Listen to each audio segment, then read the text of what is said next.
চুষি পিঠে একবার এইভাবে বানিয়ে দেখুন। একদম নরম তুলতুলে ঝরঝরে পিঠে তৈরি হবে। দুধে ভেজা চুষি পিঠে তো আমরা অনেক খেয়েছি, তবে একটু ভিন্ন করে বানিয়ে দেখুন, কথা দিচ্ছি পুরো মুখে লেগে থাকবে। কাউকে শুধু একবার বানিয়ে খাইয়ে দেখুন, একবার হলেও রেসিপি জানতে চাইবে। এত স্বাদ দেখবেন একবার নয় বারে বারে খাওয়ার ইচ্ছে থাকবে। নমস্কার বন্ধুরা, নতুন একটা পর্ব দেখার জন্য আপনাদের সকলকে স্বাগত জানাই। আজকে বানিয়ে দেখাবো চুষি পিঠে। শীতের অন্যতম একটা পিঠের রেসিপি বলতে পারেন।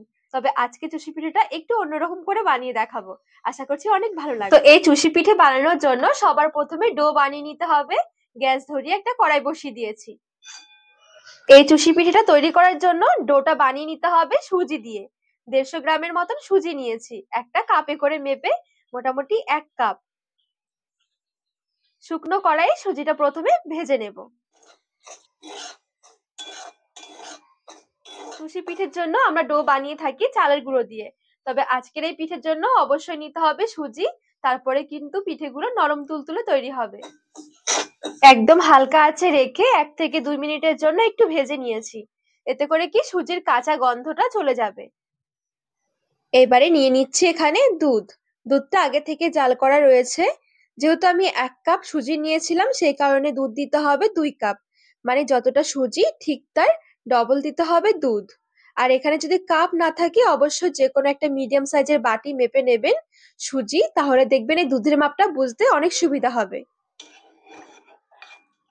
এ পর্যায়ে অনেক বেশি গ্যাসের আঁচটা বাড়িয়ে দেওয়া যাবে না, তাহলে কিন্তু খুব তাড়াতাড়ি করে দুধটা টেনে যাবে, সুজিটা কাঁচা থেকে যাবে। একদম হালকা আঁচে রেখে নেড়ে ছেড়ে রান্না করে নেব। একদম হালকা আঁচে নাড়াচাড়া করতে করতে দেখবেন থকথকে হয়ে এসে খুব সুন্দর একটা ডোয়ের মতন হয়ে যাবে।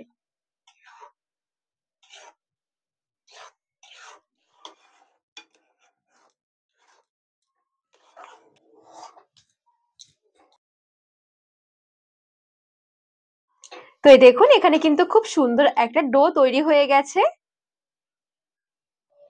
ডোটা এবারে থালার মধ্যে নামিয়ে নিচ্ছি।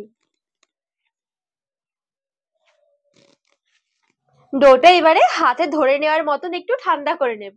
আবার পুরোপুরি ঠান্ডা করলে হবে না, তাহলে ডোটা কিন্তু অনেকটা শক্ত হয়ে যাবে, মাখাতে অসুবিধা হবে। একদম সামান্য একটু আমি লবণ দিয়ে দিচ্ছি। আর 1 চামচের মতন আমি ঘি নিয়েছি। চাইলে ঘিয়ের পরিবর্তে সাদা তেলটাও নিতে পারেন। এবার একটু ভালো করে মেখে নেব।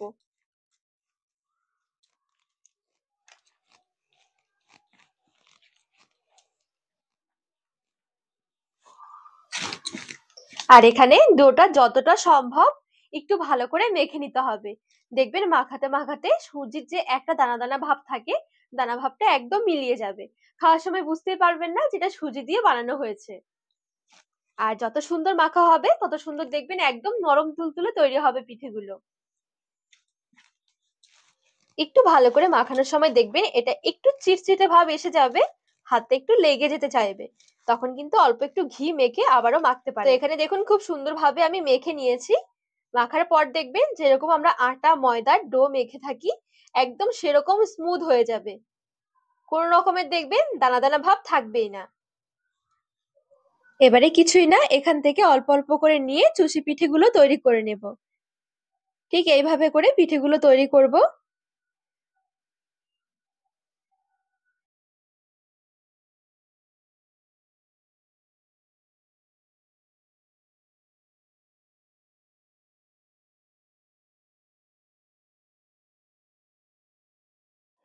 এই দেখুন কয়েকটা বানিয়ে নিয়েছি। এইভাবেই যে বানাতে হবে এমনটা নয়, যেভাবে সুবিধা মনে হবে সেভাবে বানিয়ে নিতে পারেন।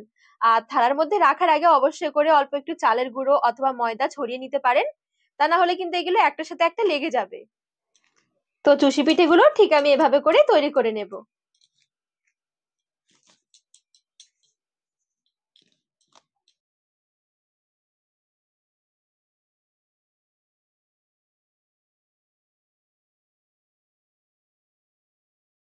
তো এখানে সবগুলো চুষি পিঠে খুব সুন্দরভাবে আমি তৈরি করে নিয়েছি। এবারে গ্যাস ধরিয়ে এদিকে একটা কড়াই বসিয়ে দিয়েছি।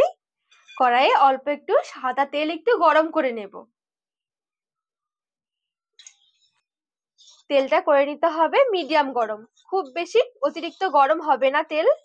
এবারে মিডিয়াম গরম তেলে অল্প অল্প করে চুষি পিঠে দিয়ে ভেজে নেব।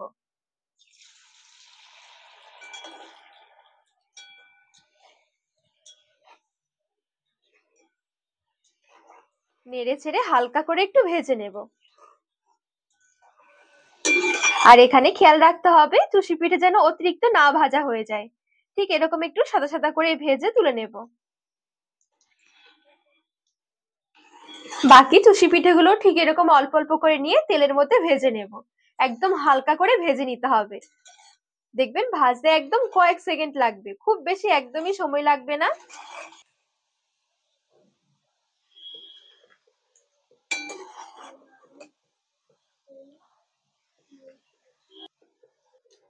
এখানে দেখুন সবগুলো চুষি পিঠে খুব সুন্দরভাবে আমি ভেজে নিয়েছি।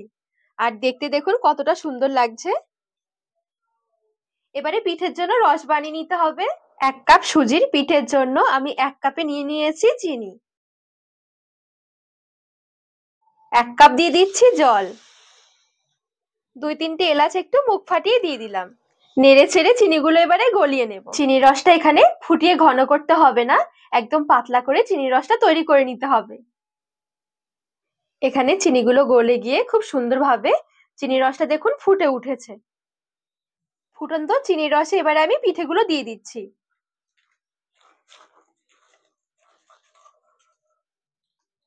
একটু ফুটে ওঠা পর্যন্ত অপেক্ষা করব।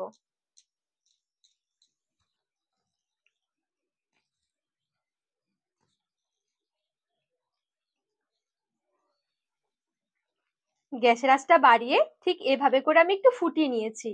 যখন এরকম একটু ফুটে উঠবে সাথে সাথে গ্যাসের আঁচটা বন্ধ করে দিতে হবে। এ পর্যায়ে দেখবেন পিঠেগুলো একদম নরম তুলতুলে তৈরি হয়ে যাবে। এবারে ঢাকা দিয়ে রেখে দেব ভালো করে ঠান্ডা হওয়া পর্যন্ত। গরম গরম অবস্থায়ও খেতে পারেন, তবে ঠান্ডা হলে টেস্টটা একটু ভালো আসবে। ঢাকা দিয়ে রেখে দিয়েছি কিছুক্ষণ মতন, 10 থেকে 15 মিনিট। আর এই 10 থেকে 15 মিনিটের মধ্যে দেখবেন চুষি পিঠেগুলো আগের তুলনায় অনেকটা সফট হয়ে যাবে, ফুলে একটু ডবল হয়ে যাবে। এই দেখুন। এবারে সার্ভ করে নিচ্ছি।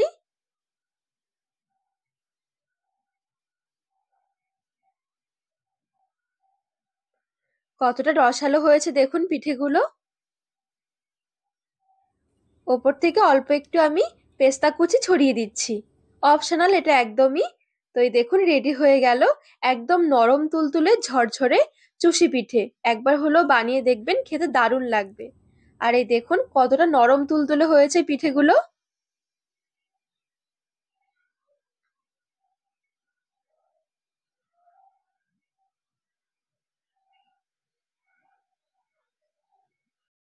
তো বন্ধুরা, আজকে এই চুষি পিঠের রেসিপি আপনাদের কেমন লেগেছে অবশ্যই কিন্তু কমেন্ট করে জানাবেন। আর রেসিপি ভালো লাগলে চ্যানেলটিকে সাবস্ক্রাইব করে পাশে থাকার অনুরোধ রইল।